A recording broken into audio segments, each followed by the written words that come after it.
everyone, welcome to my channel My Vision Classes. This is April Silvera and today we are going to discuss about the first chapter in biology NCERT syllabus 12th standard, that is reproduction in organisms.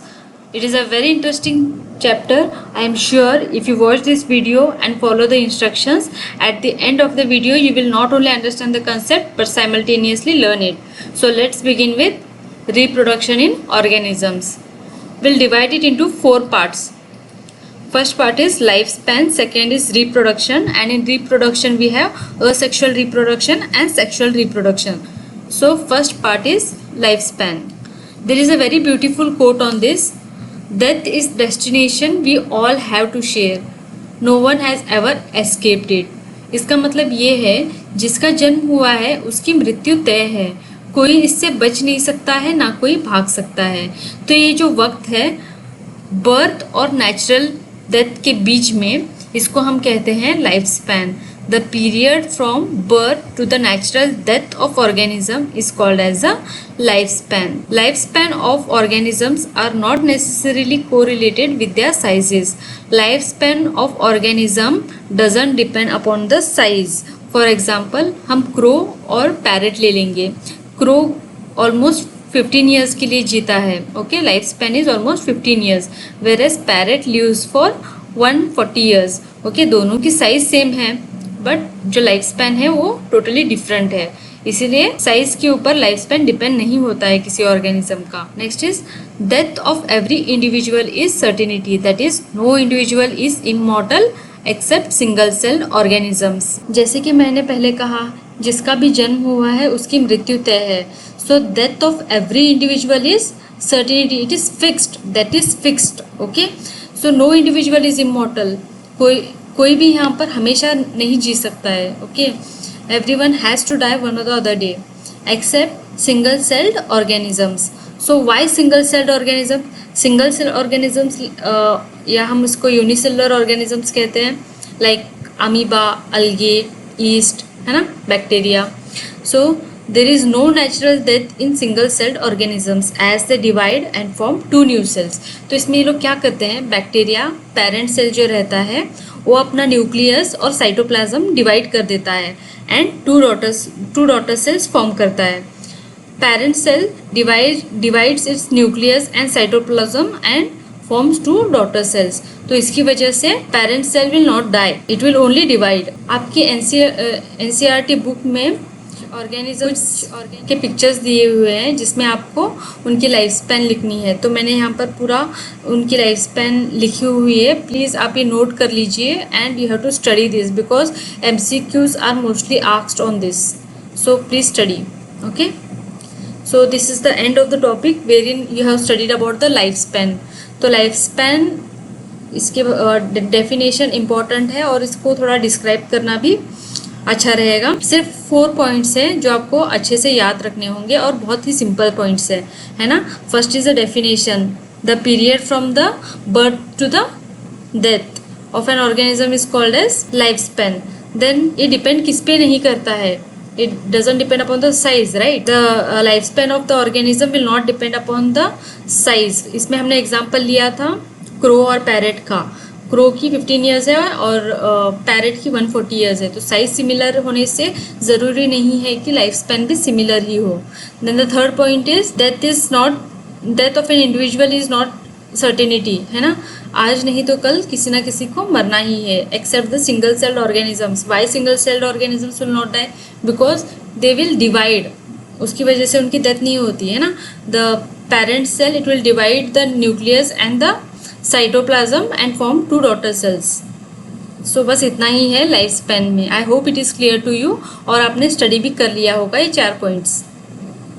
Next part is reproduction. It is defined as a biological process in which an organisms gives rise to the young ones or offsprings. We call young ones को offsprings बोला जाता है, which are similar to itself, which means.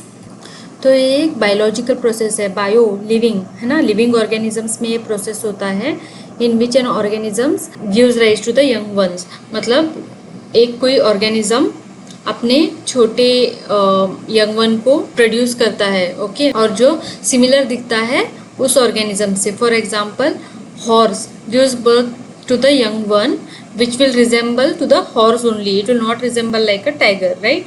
सो इसमें क्या होता है, human beings birth देते हैं ह्यूमन बींग को ही, हाँ, तो वो सेम ह्यूमन बींग को ही रिजेंबल करता है, इसका मतलब ये है.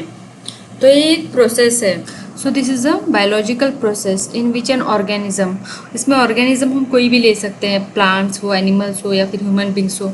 Okay, they give rise to the young ones, वो बर्थ देते हैं अपने यंग वंस को, हाँ, अपनी बेबीज़ को, जो कि रिजेंबल करते हैं उसी ऑर्गेनिज्म को, जैसे कि हमने एग्जाम्पल प्लांट, एनिमल्स और ह्यूमन बींग्स लिया था. फॉर एग्जाम्पल अगर हॉर्स अपने यंग वन को बर्थ दे रहा है, तो जो उसका यंग वन है वो रिजेंबल करेगा हॉर्स को ही. For example a human being when it gives birth to the baby it will resemble to the human being only, है ना.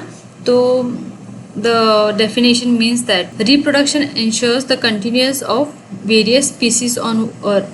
तो रिप्रोडक्शन क्या करता है, इस हमारे जो स्पीशीज की कंटिन्यूटी को मेंटेन रखता है. फॉर एग्जांपल अगर उस हॉर्स ने रिप्रोड्यूस करना बंद कर दिया तो फिर क्या होगा, आगे की जनरेशन में हॉर्स होंगे ही नहीं, है ना.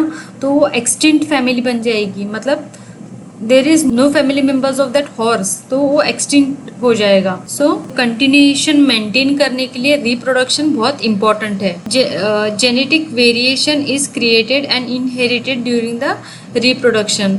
तो इसमें डीएनए सीक्वेंस में कुछ डिफरेंसेस होते हैं, क्रिएट होते हैं, जो कि हमारे फ्यूचर जनरेशन में कैरी फॉरवर्ड होते हैं ड्यूरिंग रिप्रोडक्शन. रिप्रोडक्शन है ना एक साइकिल है, जिसमें पहले तो बर्थ होता है, फिर ग्रोथ होती है, फिर ग्रोथ होने के बाद में वो लोग रिप्रोड्यूस करते हैं, फिर डेथ होती है ना. तो एक साइकिल जो है वो कंटिन्यूस ऐसी ही चलती रहेगी, बर्थ, ग्रोथ, डेथ, है ना.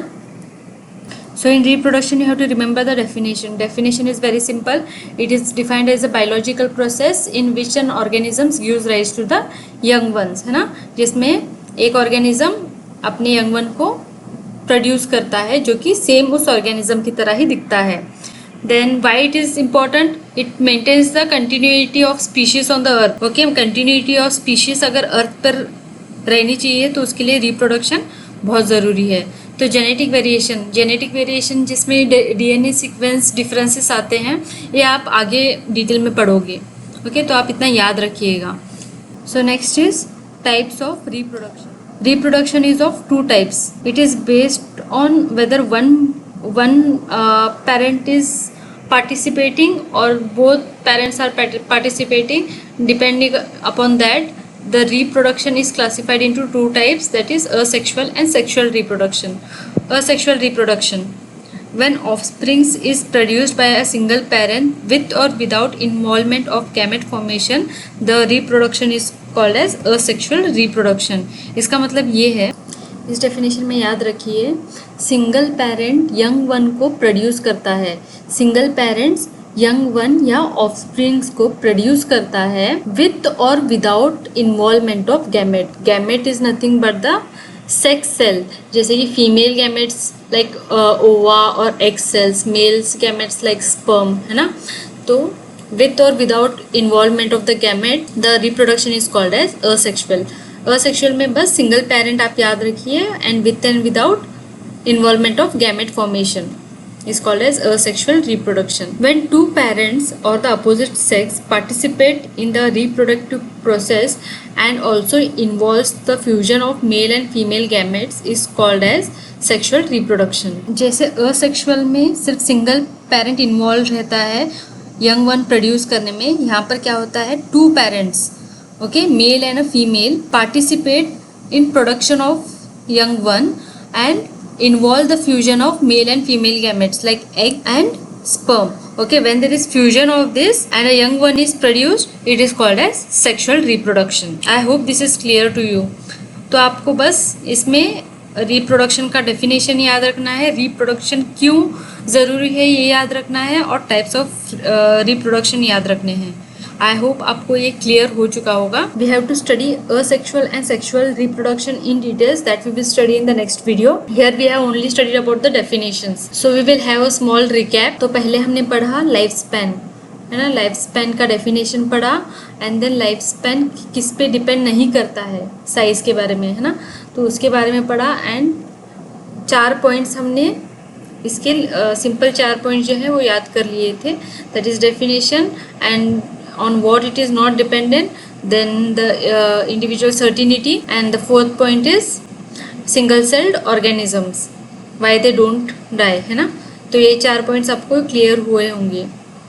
रिप्रोडक्शन में डेफिनेशन रिप्रोडक्शन का, और why reproduction is necessary, and after that we have studied about types of reproduction, जिसमें कि असेक्सुअल एंड सेक्सुअल रिप्रोडक्शन है। So stay tuned for the next video, that is types of reproduction, sexual and asexual in detail.